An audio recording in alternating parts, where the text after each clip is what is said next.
Salve, gente! Começando mais um PGMB Cast aqui nessa plataforma, em vídeo no YouTube, em áudio no Deezer, no Spotify e em outros agregadores. Hoje um episódio especial, um episódio diferente. O nosso primeiro episódio temático, a gente não esperava que esse episódio temático fosse para tratar de um assunto tão delicado como é o que vamos tratar hoje aqui em nosso PGMB. Estamos recebendo mais uma vez, Charlão, o professor Henrique Silva, hoje para falar desse desastre natural que acometeu o Rio Grande do Sul. Os nossos irmãos gaúchos estão passando por momentos de muita dificuldade, impacto em vidas humanas, impacto material, impacto no futuro, na agricultura, em todas as áreas, né? As áreas sendo impactadas aí. Os nossos irmãos gaúchos, desde 1941, Henrique, que a gente não via algo tão trágico naquela região, né? É Seja bem-vindo verdade. mais uma vez ao PGMB. Obrigado. É bom estar aqui novamente com vocês. Infelizmente não por uma causa tão louvável, mas compreendemos que o que tem ocorrido, você bem citou, há 83 anos atrás, esse fato ele se repete, né? Agora. Então, é o pior, né, momento, talvez seja aí a maior tragédia da história do Rio Grande do Sul. E a expectativa é que a gente consiga tentar falar um pouco sobre o que está acontecendo, né? Tentar entendermos juntos aqui os fatos naturais, Sim. tá? Acima de qualquer coisa, a gente tem que fazer aí, temos que dar uma nota muito alta a tudo aquilo que é evento da natureza. Sim. Tá? Então acho que o que a gente vai tentar focar bastante aqui hoje será nesse ponto. Perfeito. A gente colocou na chamada o que causou a tragédia no Rio Grande do Sul. Nós vivemos a era da comunicação, da informação. Eu sempre afirmo isso, porque eu acho muito importante. A gente, às vezes, está vivendo algo e não se dá conta daquele momento histórico que a gente está vivendo, né? Nunca houve tanta informação transitando como nos últimos 10 anos, de 2013 especialmente para cá, com o advento das redes sociais. Tivemos Primavera Árabe, até um assunto para a gente conversar outro dia contigo sobre geopolítica e vários outros eventos mundo afora. Todos eles foram possibilitados pelo acesso a um computador de mão, onde você consegue fazer tudo, inclusive gerar e produzir e transmitir conteúdo em tempo real. Eu falo aí das redes sociais. E a gente tem visto muita informação e muito desencontro também em informação, inclusive colegas de jornalismo, de rádio, de televisão, batendo cabeça. A gente viu recentemente uma grande emissora tratar um fato como fake news e depois teve que se retratar, né, porque realmente houve, a emissora não estava focada no evento, no que estava acontecendo no Rio Grande do Sul, estava com um grande evento artístico, né, para transmitir no Rio de Janeiro, e com isso ficou dividida, o jornalismo ficou dividido e não estava atenta como deveria estar na questão lá do Rio Grande do Sul. Outras emissoras chegaram logo cedo e conseguiram flagrar coisas como caminhões sendo parados e multados por uma infração que em momentos normais seria realmente de fato para ser multado, mas em um momento extraordinário, né, com uma tragédia humana acontecendo, pessoas perdendo vida, pessoas com dificuldades das mais diversas e sendo multado por excesso de carga, levando material como água, né, material assim, de primeira necessidade, sendo cobrado nota fiscal. Isso aí era um fato, né? Emissoras como a Rede Record, você está aqui, SBT, flagraram e foram atrás das pessoas que estavam tratando disso, e aí acabou que hoje teoricamente já não existe mais isso, né? Já está pacificado que nesse momento meio que se abre exceções às regras, né, para que o principal seja atingido, que é poupar vidas humanas e preservar, né, e diminuir o sofrimento das pessoas. Dito isso, muita informação tem corrido das causas para essa tragédia, né, para esse desastre da natureza que causou e vem causando tragédias lá no Rio Grande do Sul, porque são várias regiões, várias cidades, né? Isso. Então, a pergunta, Henrique, para a gente começar, o que causou a tragédia no Rio Grande do Sul? Ok. Você tem múltiplos fatores, Sim. tá? E eu queria começar pelos fatores atmosféricos, né? Sim. Meteorológicos, enfim, os fatores climáticos, tá? Você tem uma floresta amazônica que está bastante distante do Rio Grande do Sul, Sim. mas a capacidade que ela possui de produzir a umidade na atmosfera é assim, impressionante. Só para você ter uma ideia, uma árvore ela consegue produzir no ar um montante de aproximadamente 500 litros de água, tá, por dia. Uau. A floresta inteira cresce que é de 20 bilhões de toneladas de água em forma de vapor na atmosfera por dia. Só para você ter uma ideia, para a gente conseguir isso de maneira induzida, a maior usina hidrelétrica do mundo em potência, que é brasileira e também paraguaia, é uma binacional, né? Ela teria que... A Itaipu, né? A Itaipu, por exemplo, a gente teria que ter 50 mil usinas de Itaipu funcionando para produzir o que a floresta amazônica produz de umidade no ar. O que aconteceu? Você tem um corredor, tá, de umidade muito intenso que vem da Amazônia e se direciona para, assim, essa região da Patagônia, essa região da planície do Chaco, essa região brasileira, centro-oeste, sudeste e sul do Brasil. Por exemplo, Henrique, mas como é que isso acontece? Bem, você tem uma intensa massa de ar que é produzida, né? Bastante umidade, os ventos eles vão levar essa umidade toda para o Oceano Pacífico. Sim. O que acontece?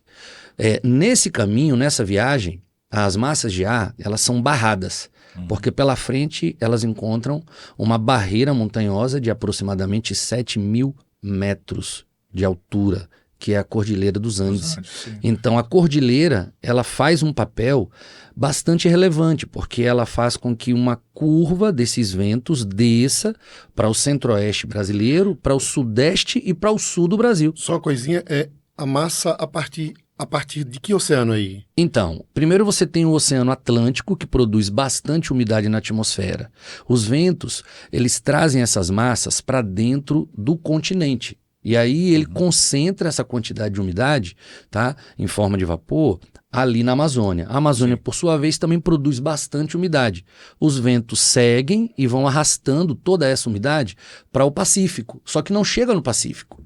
Esbarra na Cordilheira dos Andes. E aí desce, faz uma curva no sentido do sul e vem descendo para o centro-oeste, vem descendo para o sudeste, chegando até a região sul do Brasil. Que essa é a região, por exemplo, na América do Sul, que produz 70% do PIB dessa nossa região aqui. Tá? Então, uma região que tem a maior população, que produz a maior economia, é a região do agro na América do Sul, que potencializa, por exemplo, fomenta, né, o alimento no mundo todo. Então, a primeira coisa que eu destaco é isso, esse corredor de umidade.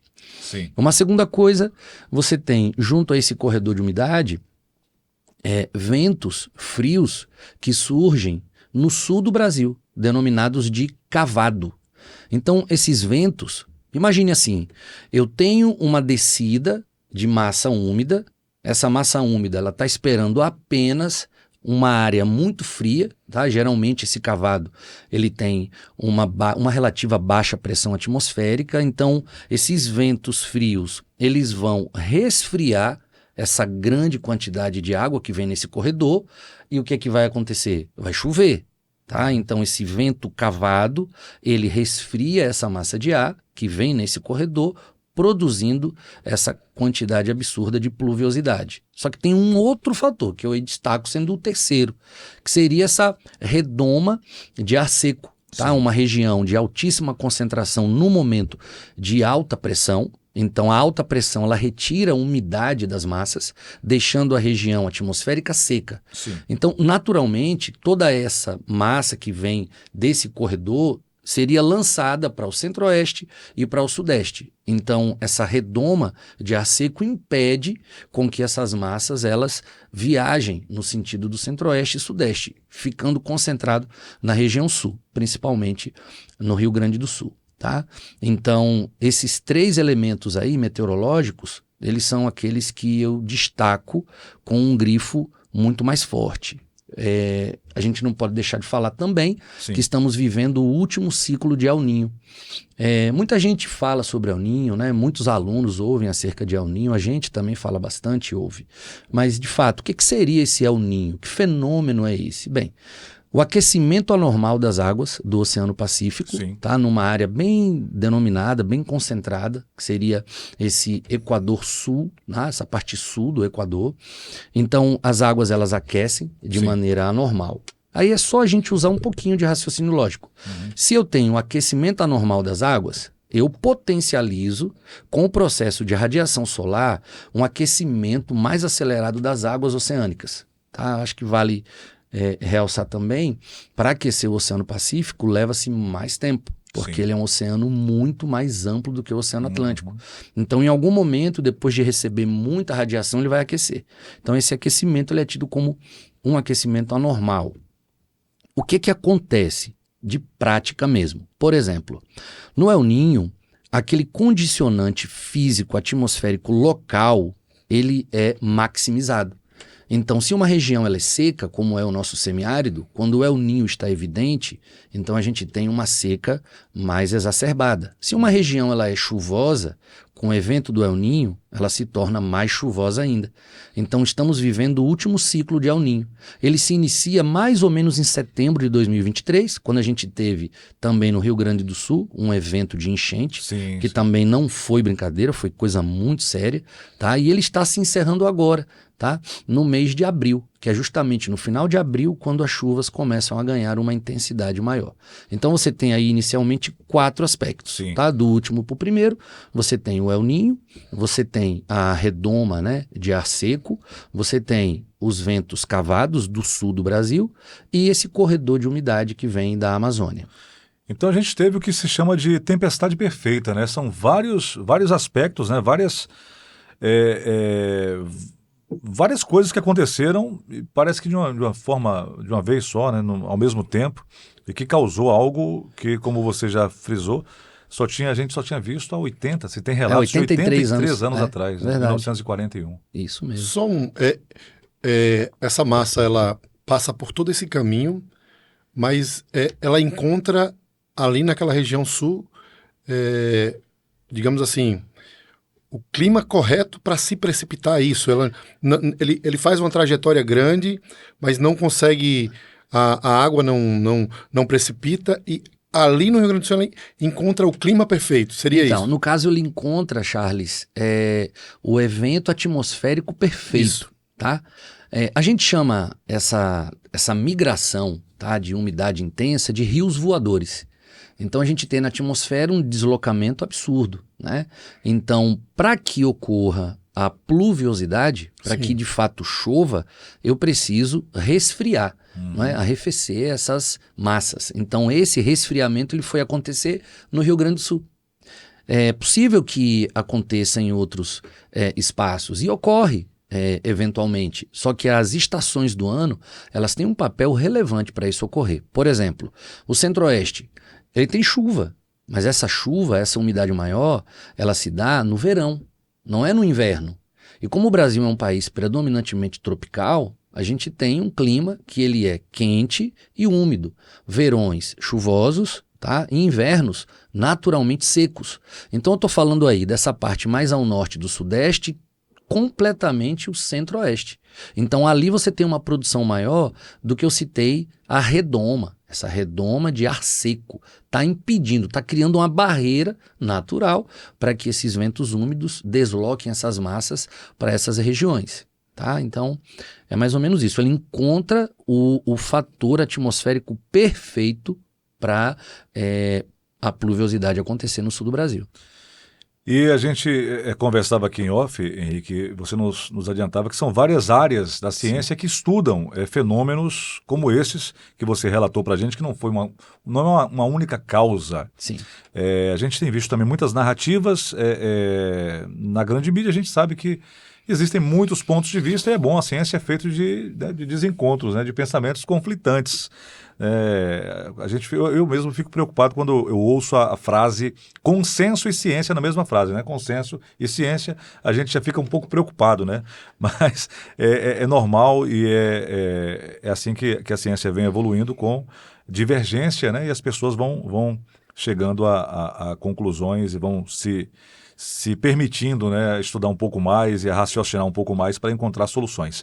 Mas a gente conversava aqui em off, você me disse que são várias áreas, né? Tem a meteorologia, a climatologia, a geomorfologia. O que seria a meteorologia, como já está no dia a dia das pessoas, a gente sabe que é mais ou menos aquilo de previsão, de falar isso, assim, basicamente, né? Pelo menos se eu estiver falando besteira, me corrija, por favor. Mas é basicamente isso, a questão da previsão, né, do tempo, né? A climatologia na verdade, explique para a gente essas 3 áreas da ciência e o que elas fazem, né? Então, qual o papel? A climatologia, ela vai trabalhar os quesitos tempo, não é? Ela vai trabalhar as relações locais, Sim. a produção. Por exemplo, eu tenho uma região que ela está próxima ao litoral. Uhum. Então, ela vai sofrer um impacto maior da presença da umidade. Tá. Aí eu tenho uma outra área, um exemplo, Canindé do São Francisco, que ela vivencia um distanciamento dos oceanos e mares. Sim. Então ela vai ter deficiência de umidade.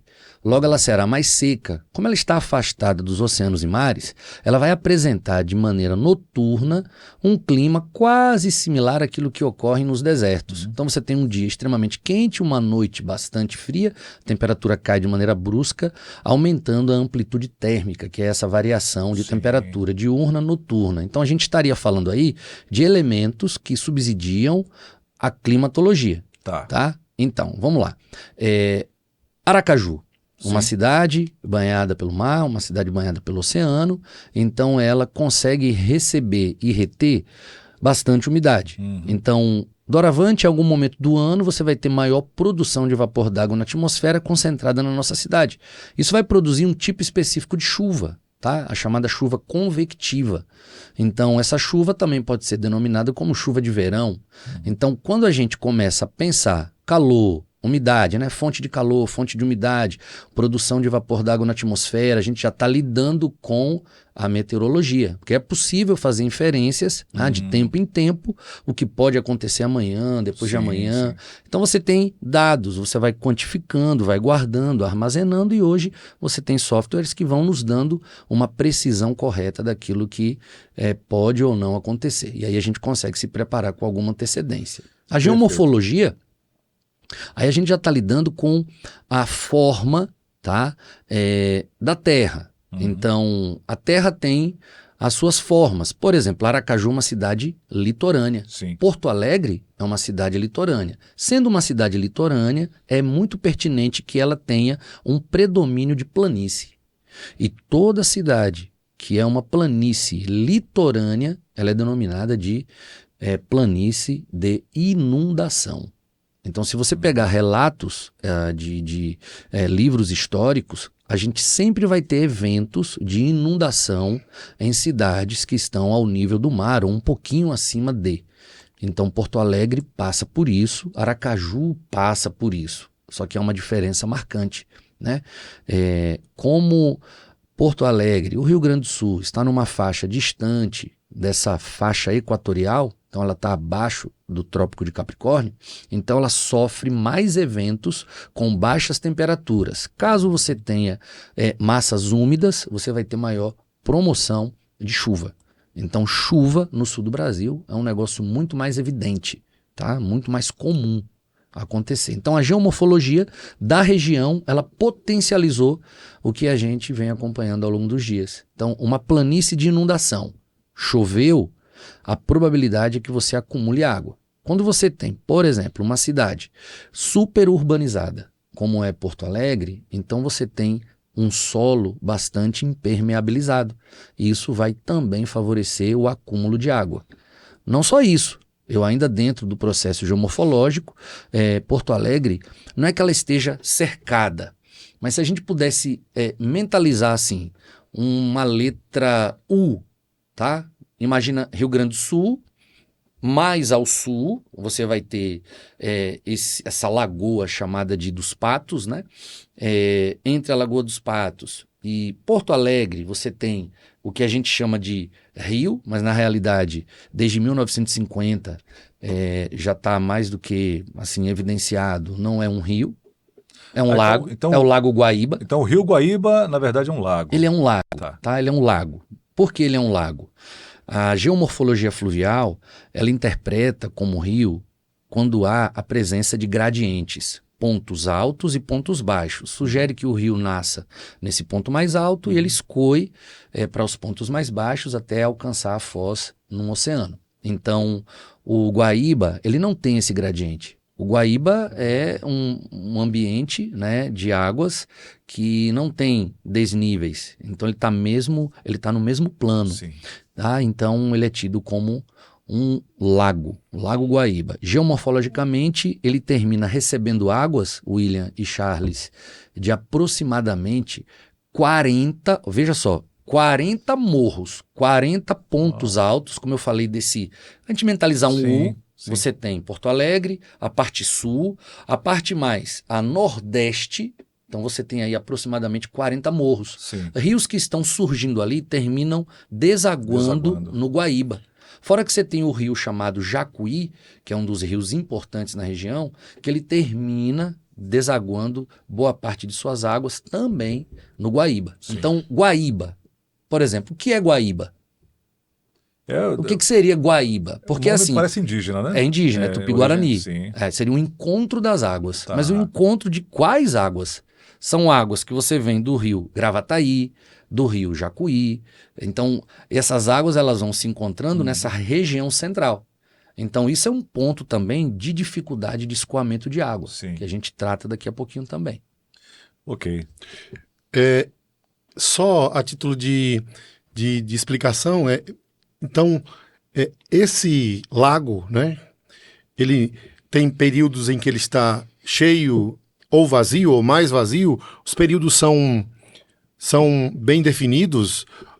Combinou também o período em que estava mais cheio, ou ele precisa de que as águas dessa região também aumente para que desça, foram as chuvas, que já aumentou o nível, ou ele tem um período de cheia, outro não? Ô Charles, geralmente quando as chuvas elas caem, naturalmente você já eleva nível de rio, nível de lago, nível dos oceanos. Eu falo isso porque aqui, como você falou, né, quando a gente recebe muitas chuvas, se o nosso rio estiver cheio, a gente recebe um volume de água maior, percebe, né? Certo. Um volume de água muito maior e as ruas, elas enchem com muita mais facilidade. Perfeito. Eu não sei se vocês já perceberam, né?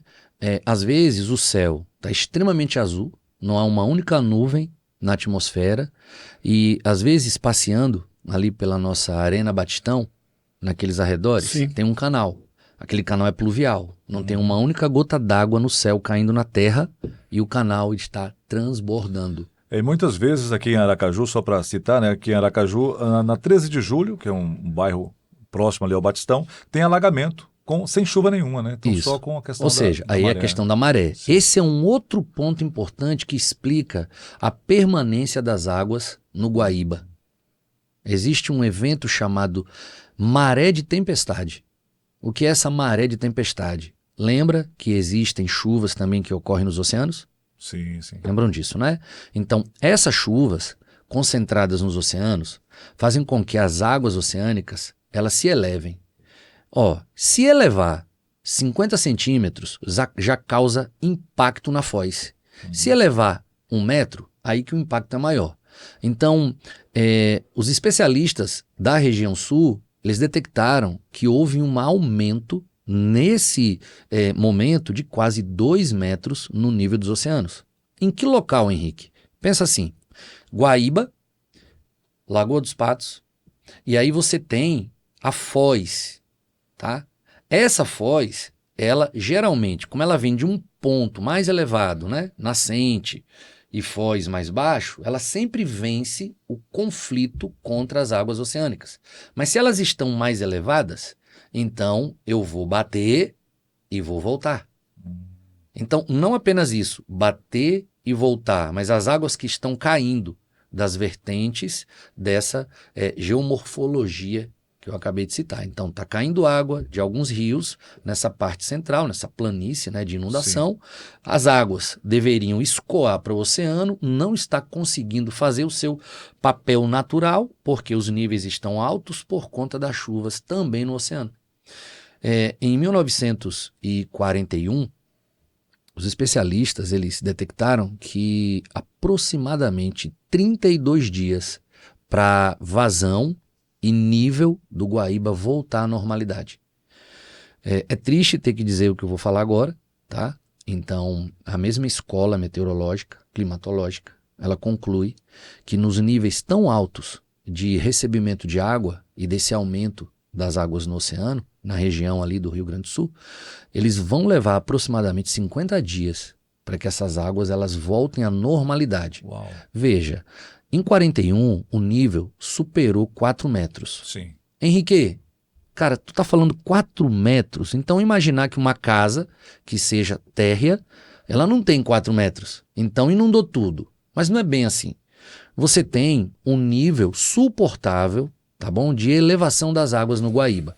É como se eu tivesse uma escada. Então, o Guaíba tá no térreo, tá? Começou a entrar água. Porto Alegre não está no térreo. Porto Alegre estaria no primeiro andar.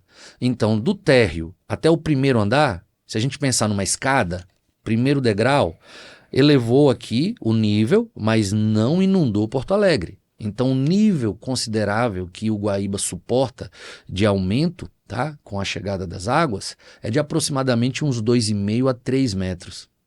Então, quando esse nível ele sobe desse momento aqui, que ela suporta um aumento, porque o Guaíba está abaixo da cidade, o que acontece? Aí a cidade ela sofre esse impacto maior. Em 41, ela avança 4 metros. Agora, 5,33 metros. É como se fosse assim, 3 metros eu suporto, não causo dano. Uhum. Agora, acima disso, 2,33 metros.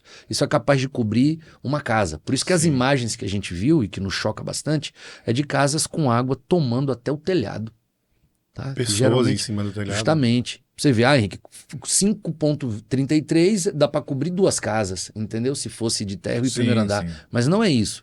Uma coisa é o que o rio suporta, outra coisa é o excedente, o que ele não suporta mais. Então extravasou a sua capacidade de recebimento de água. Henrique, a gente fala muito sobre medidas, né? Ações. Existem ações que são possíveis de serem tomadas para que evite ou para que não venha a ocorrer como aconteceu em 1941 e em 2024. É possível, você falou, assim, acho que para a gente está ficando um pouco claro, né? Aracaju, por ser também uma cidade litorânea e por ser também uma cidade, como você falou, de que a água entra de alagação, né? Aracaju, sim, as pessoas mais velhas falam que eu tomava banho aqui em tal lugar, que é tal bairro. Então foram bairros que foram sofreu aquele processo, né, de terraplanagem, né, de serem tal, para construção. É complicado falar isso, né, mas pensaram bem em construir essas cidades em locais assim que são historicamente utilizados pela natureza para essa vazante de águas? Então, William, Charles, é natural que quando uma civilização ela surja, as pessoas elas correm em busca de água. Uhum, não dá para imaginar uma civilização sem água. Distante de água. Sim. Por exemplo, é a água que atrai as pessoas. A água ela transforma o modo de vida, tá, das pessoas. O homem ele deixou de ser um ser nômade para se transformar em um ser sedentário, porque ele passa a ter água. Ele domina algumas técnicas da natureza, ele vai ter um pouco de entendimento de solo e plantio, mas a água ela é essencial. Então, quando você vê as maiores concentrações populacionais na Terra, sempre se dão em ambientes que têm água. Rios, por exemplo, né? Se a gente for elencar aqui 3 ou 4 grandes civilizações, não tem como a gente não pensar em importantes rios. Como eu sei que vocês são bons alunos, por exemplo. O Rio Nilo Sim, gerou sim. qual civilização? Aí você tem os egípcios, Os né? egípcios. Tigre e Eufrates. Mesopotâmia, Mesopotâmia. não é isso? Aí você tem o Ganges, Aí você já vai para a Índia, para a né? Índia, É. entendeu? São grandes Então, civilizações. tem água, então há atração. Imaginar que o sul do Brasil ou qualquer outra região fosse diferente é difícil. Como Sim. conter, como coibir essa pressão populacional em ambientes próximos ao litoral? Geralmente, né, no caso nosso aqui do Brasil, pela geomorfologia e geologia, a maior parte dos rios no nosso país, eles têm um sistema de gradiente que ele se dá de oeste, leste. leste, sim. Então ele nasce no oeste, ele deságua no leste.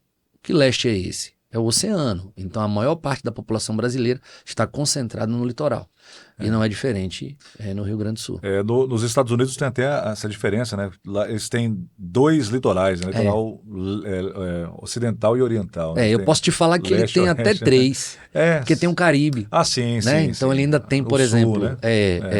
Houston, né? Sim, sim. Aquela parte ali de como é o nome? A Flórida. Né? Então ele tem ainda essa situação. Aqui não tem apenas os rios brasileiros, mas alguns outros países, né, que também vêm para cá, né? O Rio Amazonas, por exemplo, que tem Que influência nasce em no outros Peru, países. verdade. Isso. Exato. Como não falar, né, sobre isso? Essa questão do climática, o homem contribui quanto? Contribui alguma coisa? Não contribui nada? Contribui tudo? É tudo culpa do homem? Não é culpa nenhuma do homem? Ou Tem uma meia-culpa. tem uma meia-culpa? A gente já ouviu de tudo, né? Que o homem não tem culpa nenhuma, que o homem é culpado de tudo. Bem, Existe um meio termo? Como é que é, professor? existe. O homem ele não tem esse poder de ser culpado de tudo. Sim. É você elevá-lo a uma categoria de divindade. Ele não tem esse poder. Ele é pequeno. Só que eu estou falando de um homem. Sim, sim. Eu não estou falando de 8 bilhões de habitantes. Então, a humanidade, ela, por exemplo, demanda muito de água. Não é isso? Sim. A gente tem um país que tem hoje 12% de toda a água do planeta Terra. É o Brasil. O Brasil é uma potência hídrica. O Brasil é um dos maiores vendedores de água potável do mundo. O Brasil vende trilhões de litros de água por ano. Porque entendeu que isso é um mega negócio. O Brasil tem aquíferos que são os maiores do mundo. O Guarani, o aquífero Alter do Chão, o sertão nordestino tem um aquífero que é um negócio gigantesco. Se a gente não tivesse a Amazônia produzindo vapor d'água na atmosfera, se a gente não tivesse a quantidade de rios que possuímos, se não tivéssemos, por exemplo, os aquíferos Guarani, que é o maior do mundo em extensão, e Alter do Chão, que é o maior do mundo em profundidade e volume, se não tivéssemos quase 8 mil quilômetros de extensão litorânea, porque essa água também pode se tornar potável. Se a gente não tivesse nenhum manancial e tão somente apenas o aquífero que está no Vale do Gurgueia, no sertão do Piauí, a gente teria água para alimentar a nossa demanda em aproximadamente 200 anos. Uau! Sertão do Piauí. Bom Jesus. É um dos locais mais secos. Terra de né? Whindersson Nunes. Aquela região ali. É uma das maiores produtoras de soja do Brasil hoje. Eu não conhecia. Eu conhecia o Alter do Chão, assim, se tornou conhecido no final dos anos 90, início dos anos 2000, e o Guarani, justamente. Mais clássico, né? Então, mais antigo. Aí você entenda, 70% da água potável. Então, só para fazer um parênteses aqui, então o Brasil tem só em aquíferos, tirando os rios, tirando o mar, tirando tudo mais, só em aquíferos a gente teria o quê? Água para 1000 anos? Então, 2000 anos? O terceiro maior 200 aquífero, anos. 200 anos. Então a gente teria água aí para 1000 anos, aproximadamente.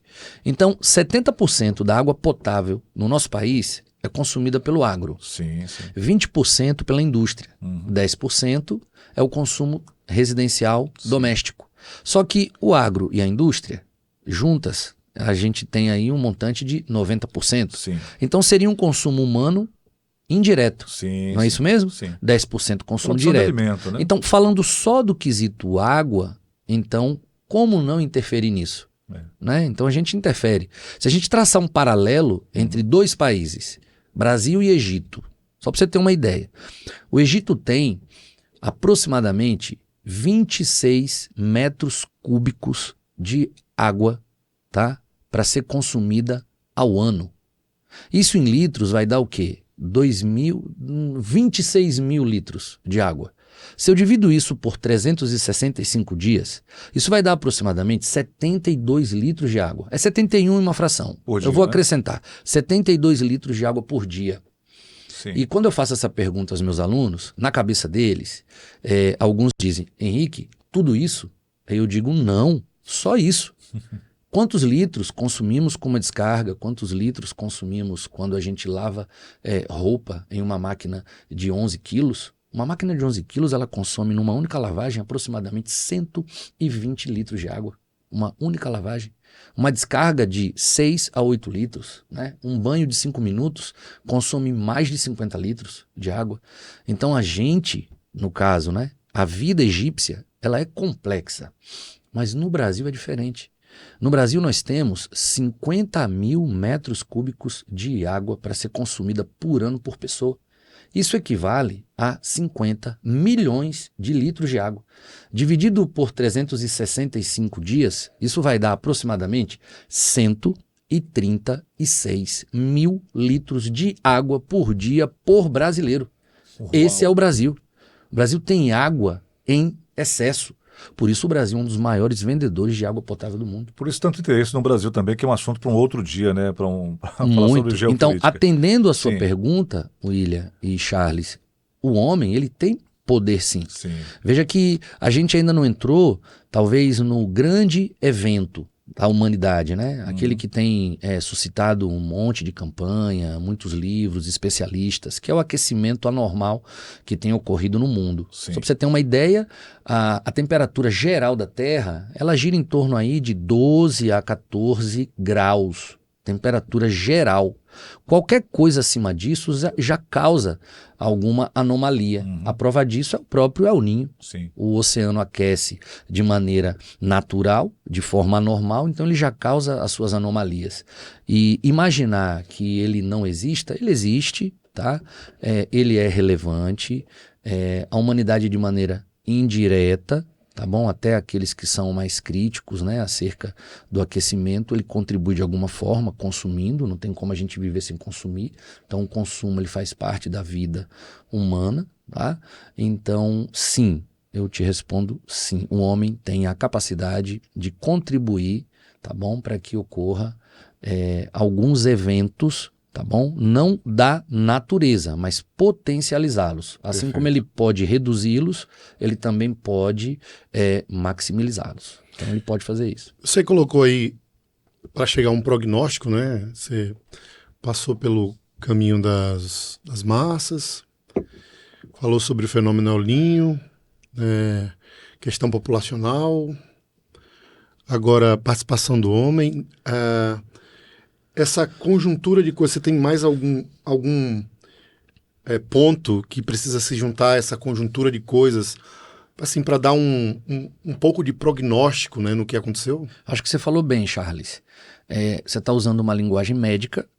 Eu acho que todo cientista ele precisa também ter um pouco disso, né? A Terra, ela está sentada no consultório do cientista. Não que o cientista seja maior do que a Terra, longe dele, tá? Infeliz dele se pensar isso. Mas a Terra está dando sinais e ela se apresentou num consultório. Então o que é o papel do cientista se ele fosse um médico? Ele vai ouvir o que a Terra está dizendo. Então ele precisa fazer a anamnese de tudo que está ocorrendo. Feito isso, ele tem um diagnóstico. Então, a partir do momento que a Terra vai dando os seus recados, então o cientista vai dizendo, olha, isso ocorreu por conta disso. Isso aqui é possível melhorar. Isso aqui é possível a gente reorganizar. Por exemplo, o evento de 41, no Rio Grande do Sul, ele gerou um impacto muito positivo para diminuir uma outra possível ação. Sim. Só que a engenharia civil ela vai agir a partir ali de 1970, com maior ênfase, construindo diques. Sim. Esses diques eles conseguem conter. Só que, se a gente volta no tempo, o material utilizado ele já sofreu um poder de abrasão da própria água. Então é possível que esses diques tenham algumas fissuras, rachaduras e que eles tiveram, né, obviamente ao longo do tempo, necessidades e demandas de você reestruturá-los, utilizar novas técnicas, sei lá, viagem, conhecer os Países Baixos, entendeu? Como é que esses países ainda existem e não estão 100% inundados? Qual é o tipo de ação? Como é o dique utilizado lá? Já que eu moro numa cidade litorânea, que tem um rio importante que corta a minha cidade, que é possível, e a história já mostrou que ocorram inundações. Então, como diminuir isso? Convidando a população para ir embora? Não. E a população não vai. E outra, ainda que a meteorologia fosse espetacular e nunca errasse, a reflexão que eu faço há muitos anos atrás, um homem, ele traçou um perfil meteorológico. Então ele vai dar um recado, ele vai dizer, vai chover, e vai chover muito. E vocês precisam acreditar no que eu estou dizendo. Quantas pessoas acreditaram? Só sua família. Sim. Não levou 120 anos dando um recado, tá? Dando um recado da meteorologia. Vai chover, vai chover. E ninguém acreditou. Então, refletindo, se alguém dissesse, daqui a 10 dias vai cair uma chuva tal em Aracaju, que vai inundar tudo, quem vai acreditar e ir embora e deixar sua casa, seus bens, seu patrimônio? Então, não é tão simples assim. Sim. Mexe com a mente, mexe com o coração, tá? É um patrimônio adquirido, é uma história, há valores, entende? Então, a meteorologia, ela presta um serviço muito bom, tá, para a sociedade. Só que como acreditar? Tá? Então, a gente tem que contabilizar o que aconteceu e mensurar anos depois o que pode acontecer novamente, entende? Então, assim, eu acho que é possível você criar ações que possam dirimir tudo isso, reduzir, né, diminuir impactos. Sim. Eu acho que não tem como isso ser feito sem conscientizar a população. Porque num momento como esse, William, Charles, é mais fácil a pessoa se sensibilizar. Sim, sim. Eu acho que é diferente você conscientizar e sensibilizar. Uhum. A gente se sensibiliza facilmente, mas consciência, ela muda padrão. Entendeu? Então você precisa conscientizar as pessoas que não dá para jogar tudo o que se quer em qualquer local, porque isso vai interferir negativamente na hora que um rio ele precisa de um desafogo, que ele precisa escoar com maior velocidade. Então você precisa conscientizar.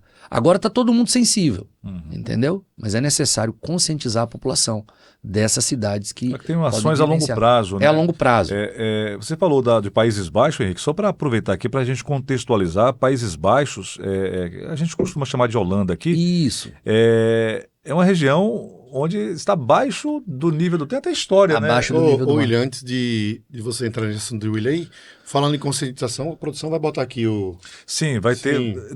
Na verdade, durante todo o nosso bate-papo tem um QR Code, né? Esse QR Code são pessoas que a gente tem contato lá do Rio Grande do Sul, estão no front, né? Estão na batalha ali no front, a gente está com os dados aí para que as pessoas William, eu possam acho cooperar. que esse papel ele é Só tem importante. um detalhezinho, viu, Henrique e Charles?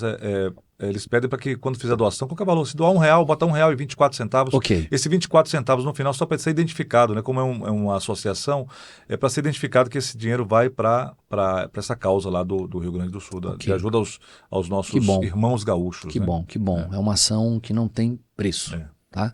É uma ação de profundo e intenso amor por aqueles que estão necessitando, né? Só para reafirmar, são pessoas que estão no nosso... A gente conhece, a gente sabe que são as pessoas, então são pessoas confiáveis, né? Que tem o nosso apoio, inclusive nós já fizemos também nossa parte aqui. É bom demais. Então, só para contextualizar, Henrique, Países Baixos está abaixo da linha... abaixo do nível do mar. Nível do mar. Isso. Inclusive tem uma historiazinha que o Felipe até gosta dessa história, que é do menino lá que viu um dique rompendo e passou a noite, colocou o dedo lá para não romper e passou a noite ali, virou um herói nacional, porque por conta dele o dique não rompeu, né? Foi uma pequena fissura, ele passou o dedinho lá e ficou a noite inteira ali. Quase morreu congelado. Tem a história dessa aí.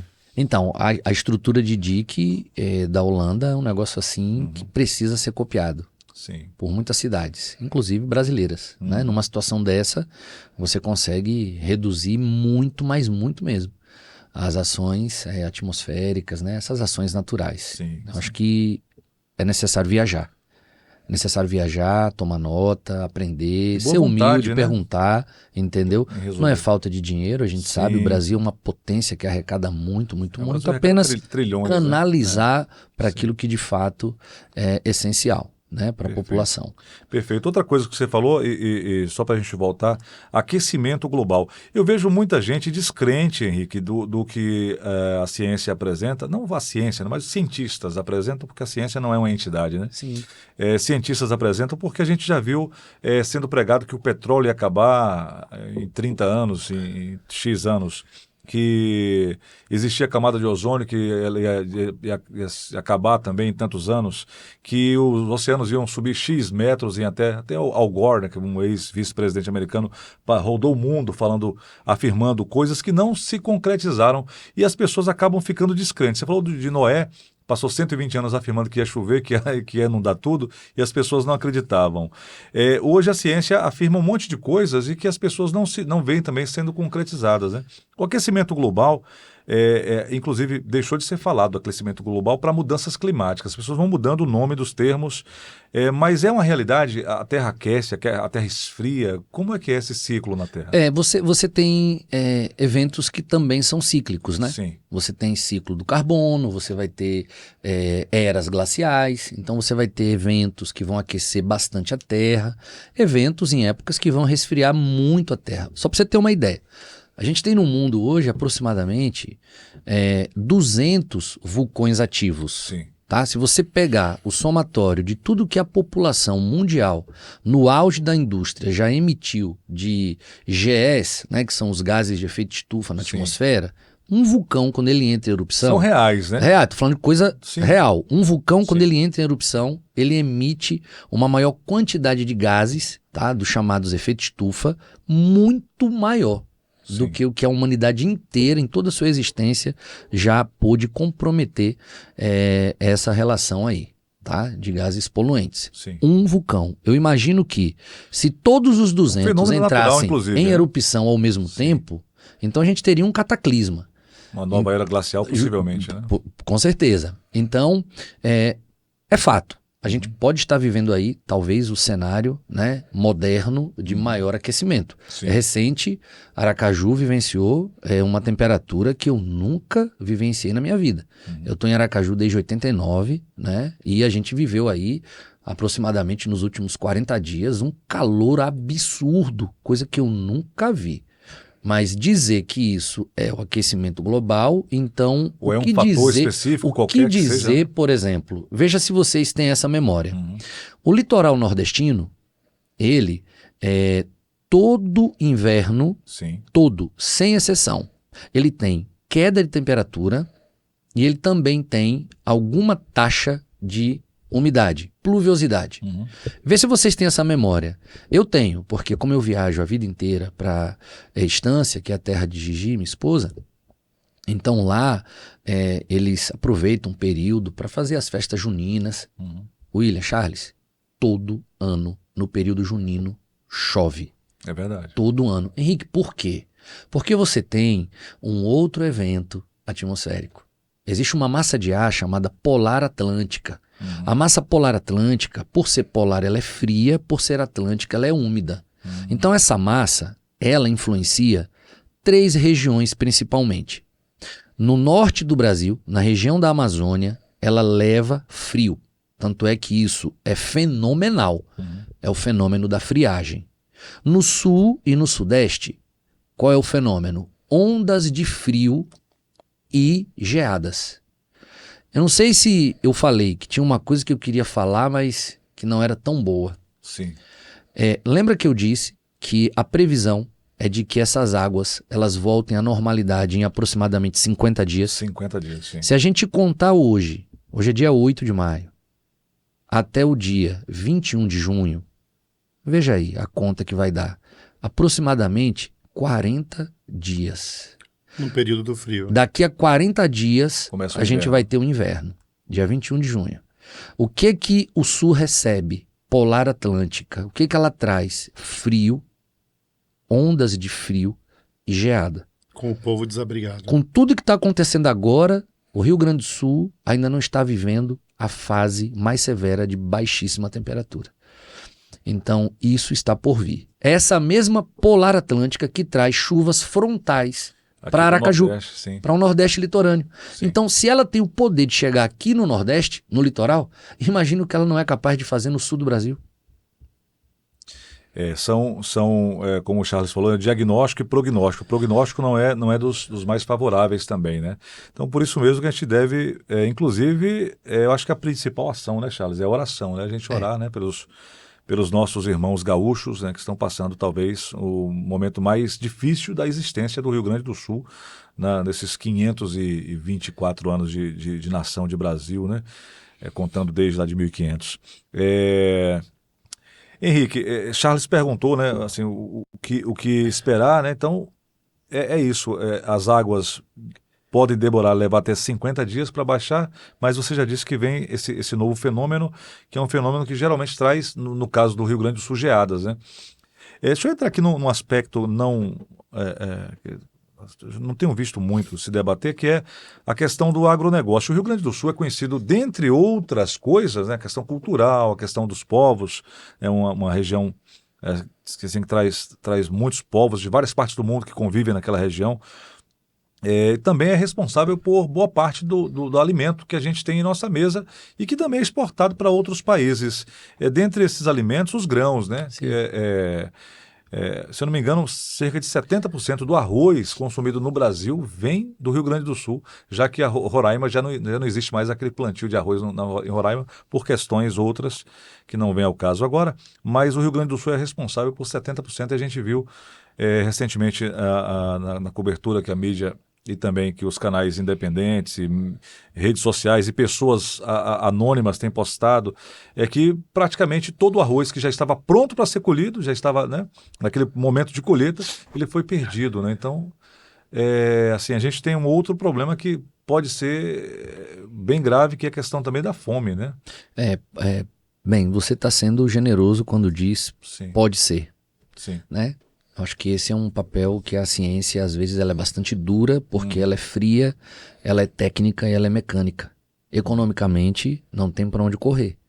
A tendência é de que os preços eles sofram aí de uma inflação importante. Sim. Então, o Especialmente preço alimentos, grãos. nessa região, e essa sendo a região que produz assim elementos importantes, né, do agronegócio e que é distribuído para o Brasil, por exemplo, produção de suíno Sim, é muito carnes, intensa, proteínas, carne, sim. proteína, galináceo, né? Então, tudo isso, Soja por exemplo, também. a indústria dos laticínios, Sim, muito forte. você teve que jogar fora barris de leite, porque não tinha indústria para recebê-los. Entendeu? Então, se você não tem leite, como a indústria dos laticínios funcionarão? Não vai funcionar. Como é que você vai pagar funcionário se você não conseguiu produzir do leite os subprodutos do mesmo? Então, você vai ter uma cadeira aí produtiva, uma cadeia, né, produtiva, que ela vai sofrer um impacto econômico muito grande, né? E toda vez que há impacto econômico, também há impacto social. Então a sociedade ela tende a sofrer um pouco em relação à falta do recurso econômico. Faltando recurso econômico, você também não vai ter o que consumir, você vai ter uma deficiência importante e também você não vai ter como produzir. É nesse cenário que instituições financeiras elas precisam de liberar crédito para o produtor. Você não pode se fechar nesse momento. Esse é um momento de mútua ajuda em todos os sentidos. Por exemplo, o Rio Grande do Sul ele tem recebido uma quantidade importante ao longo de sua história de imigrantes. Então, se a gente começar a citar a quantidade de imigrantes, né, por países que o Rio Grande do Sul tem, gente, esses países precisam voltar agora e ajudar também o Rio Grande do Sul. Né? O Brasil precisa. É um momento, assim, é quase um cenário de guerra o que está acontecendo no Rio Grande do Sul. Né? E só para também citar, A gente deu uma ênfase, né, um enfoque muito grande em Porto Alegre. Não é só Porto Alegre. Sim, Você sim. tem a grande Porto Alegre, você tem os arredores de Porto Alegre, você tem mais de 300 cidades que sofreram, né, de mais de 400. Sofrem com a consequência do É. Rio também, não? Então, do Rio, necessariamente não. Mas, por exemplo, você tem o Vale do Taquari, que você tem mais de 40 cidades no Vale do Taquari. Gente, se é um vale, imagine, é um V. Sim. Então, aqui embaixo está sofrendo muito, entendeu? Então, vai sofrendo a mesma coisa que a região metropolitana de Porto Alegre, né? Ela sofre, entende? Só que com uma diferença. Geralmente, nessas áreas mais distantes das áreas metropolitanas, você tem escassez de recurso. Então, uma concentração maior de pessoas não tão abastadas, né? Então, o sofrimento ele é muito mais penoso para eles, né? Por isso que há uma necessidade de uma mútua ajuda em todas as esferas, né? Não é só governo agora, é a sociedade civil, é a iniciativa privada, tá? As igrejas espalhadas pelo país, entendeu? O cidadão comum ele pode ajudar muito, ele tem ajudado bastante, né? Resgates, por exemplo. Quantas pessoas foram utilizadas para resgatar outras em períodos que o poder público não consegue entrar, não consegue chegar? Esse eu acho que talvez seja o aspecto mais positivo, né, Henrique? Você falou da questão da tragédia, da questão das pessoas. As pessoas se solidarizam e acabam participando, né? A gente tem visto que as pessoas têm arregaçado as mangas, né? Pessoas não só do Rio Grande do Sul, nem só do Sul, mas de outras regiões do Brasil que estão indo, e pessoas até do Nordeste, do Norte, que estão lá no Rio Grande do Sul, assim, dedicando seu tempo, sua vida naquele momento ali para ajudar de fato, né? Para cooperar ali com as pessoas. Pessoas, inclusive, que disponibilizaram seus materiais, Tudo, né? né? Foram jet ski. Sim, lanchas, Verdade. barcos, É verdade. A gente tem visto artistas também, personalidades, né? Pessoas que poderiam estar assim, só usando a sua influência, mas não estão disponibilizando também tempo e dinheiro Sim, e sim. seus equipamentos, né? Sim. Isso talvez seja o ponto positivo em toda essa tragédia, em toda essa dor, né? É verdade. É nessa hora que a gente, assim, tendencioso a pensar quem muito tem, ajuda mais. Uhum. Só que se a gente for contabilizar os muitos que Sim, têm, sim. não são tantos. É verdade. Então, aqueles que menos têm, como são a maioria, eles terminam fazendo um papel também muito importante. Então, é uma somatória. Os que muito têm, tá? E os que são a maioria, aquilo que ele tem Sim. é importante fazer. E, às vezes, o que se tem é boa vontade, é coração, é espírito, é alma, entendeu? Isso também é importante. Porque, Muito por exemplo, importante. você abrigar alguém na sua casa que não foi atingida. No momento desse que as pessoas perderam suas casas, um abrigo. Gente, isso é importantíssimo, né? A gente vê o melhor e o pior do ser humano, porque a gente também tem visto, Henrique, pessoas praticando atos, né, de criminosos, né, e aproveitando para invadir residências, para tirar o pouco que sobrou, né? É verdade. Então a gente consegue ver esses dois lados, né? O melhor do ser humano, né, que é o mais parecido com Cristo, né? E o pior também, né, do ser humano nesse momento. Então, Henrique, a gente já chegando aqui, caminhando para o final, você quer acrescentar mais alguma coisa? Não, por hora, eu acho que a gente conseguiu fazer um Porque eu vou bom resumo, né, Sim. de tudo que Eu aconteceu. mesmo confesso que eu não sabia nada. Não, então, porque a gente tem muita informação. Exatamente. Né? Muita informação. Essa informação é descentralizada, o que é legal, mas também é muito ruim, porque a gente ouve muita coisa com ruído, né? Sim. E assim, muita gente afirmando coisas com a absoluta assim, não, a culpa é da água, a culpa é do tal, a culpa é de tal, a culpa é do homem, a culpa é disso. E como eu falei, assim, as pessoas têm ouvido tantas coisas que acabam perdendo a fé naquilo que tem sido dito. Principalmente a gente vive uma crise de confiança na imprensa, o que é muito ruim, né? Porque a imprensa, historicamente, tem sido, assim, deveria ser aquela que vigia o poder, né? O que são os três poderes, no caso de uma república, que é o poder judiciário, executivo e legislativo. Mas, infelizmente, a nossa imprensa hoje sofre muito com essa questão de confiança por parte de uma boa parcela da população. Então, deixa eu reformular aqui a pergunta, Henrique, para a gente. É a pergunta, inclusive, da nossa chamada. O que causou a tragédia no Rio Grande do Sul? Tem um fator, são vários fatores, só para a gente amarrar aqui esse nosso episódio especial. Ok.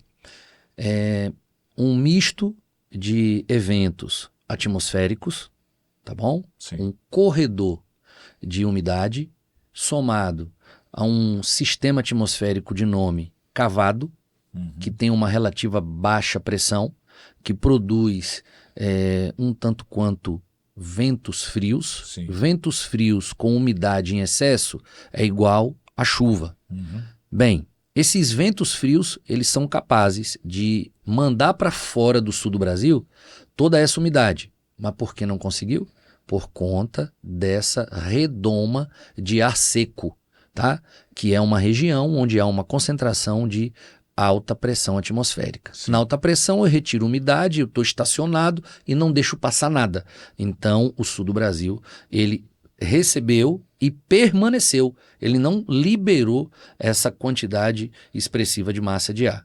Eu somo isso à condição geomorfológica, você tem uma planície de inundação, então você tem uma área mais receptora, tá? Esse Lago Guaíba, Sim. e Guaíba no Que é Tupi-Guarani. chamado de Rio Guaíba, né? Popularmente. Rio Guaíba, justo. Então esse Lago Guaíba, ele recebe essas águas de outros rios, tá? Cujas suas vertentes, elas desembocam dentro do Guaíba. O Sim. Guaíba libera suas águas para Lagoa dos Patos. Essa lagoa, ela libera suas águas para o oceano. Só que o oceano também está vivenciando a chamada maré de tempestade. Seus níveis estão mais altos. Por qual motivo? Porque também choveu no oceano. Então, a Lagoa dos Patos não consegue devolver essas águas para os oceanos. Então você tem meio que um bate e volta. É água que chega no Guaíba, que passa na Lagoa dos Patos e que deveria chegar no oceano, não chega por conta da altura, tá, das águas oceânicas, então ela volta. Então você fica um balanço aí, né, hídrico, Sim. vai para lá, vem para cá. Enquanto isso, se você continua recebendo água, se continuar chovendo, então você retarda esse esvaziamento, né, das águas do Guaíba, que tem gerado grandes problemas em Porto Alegre. Então o que a gente pode fazer é orar, né? Pedir a Deus que tudo isso cesse e que as pessoas possam voltar, retomar suas vidas, né? Lamentar, se entristecer pelas pessoas que perderam entes queridos, né? Pelas pessoas que perderam suas vidas e os familiares que perderam seus entes queridos. É lamentável, é irreparável, né? Uma vida humana perdida. E cada um cooperar da forma que pode, né, Henrique? Quem pode mais, se puder, claro, cooperar mais é muito bom, mas quem não pode, pode cooperar de alguma forma. A gente deixou durante todo o nosso episódio especial um QR Code, que é, como a gente já falou, de amigos, de irmãos que nós conhecemos e temos contatos lá no Rio Grande do Sul, que estão ligados diretamente nesse socorro, né, às vítimas desse desastre natural que se tem se transformando nessa tragédia humana também no Rio Grande do Sul, né, Charlão? Verdade.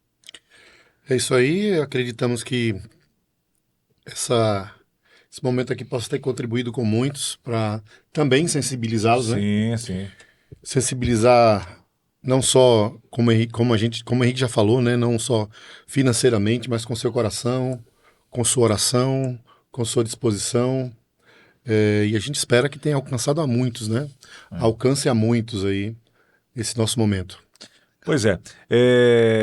Mais uma vez agradecer ao professor Henrique, né, por disponibilizar o seu tempo. A gente sabe que é bastante corrido, ele, né, está em vários colégios, né, aqui em Aracaju, dando aula, inclusive nessa área, né? A gente falou um pouco, né, Henrique, sobre meteorologia, climatologia e geomorfologia, que é a questão, né, daquele ambiente, né, que Isso. você falou, né, que é bem importante, talvez seja um dos principais para permanecer, né? Se o ambiente tivesse um relevo diferente, talvez já tivesse passado, mas é o passado, né? Aconteceu e passou, mas retém bastante água, e a gente ora aí para que tudo fique bem com os nossos irmãos gaúchos. É isso, gente. Hoje foi um episódio extra, hoje quarta-feira, dia 8. Amanhã, quinta-feira, meio-dia, a professora Eliane estará com a gente aqui, especial Dia das Mães, né? A gente, em oração aqui pelas mães gaúchas também, né? E que Deus possa abençoar e que todos saiamos mais fortes aí desse momento tão triste que está acontecendo lá no Rio Grande do Sul, e a gente espera que que momentos como esse não aconteçam, né? Como o professor falou, é bom que as pessoas que podem resolver, né, que são, na verdade, os políticos, né? Os legisladores, que são deputados, vereadores, senadores, são as pessoas que fazem as leis, que, na verdade, têm o poder maior em nossa república, né? E aqueles que executam as leis feitas, que são os prefeitos, governadores e presidentes da república, que eles possam conhecer países como Holanda, né, Países Baixos, e quais as soluções empregadas há séculos por lá que possam minimizar, né, sofrimentos e dores como essa que a gente está sentindo aqui nesse momento por todos os nossos irmãos gaúchos. Então até a próxima quinta-feira, meio-dia, Charlão. Estaremos por aqui. Grande abraço.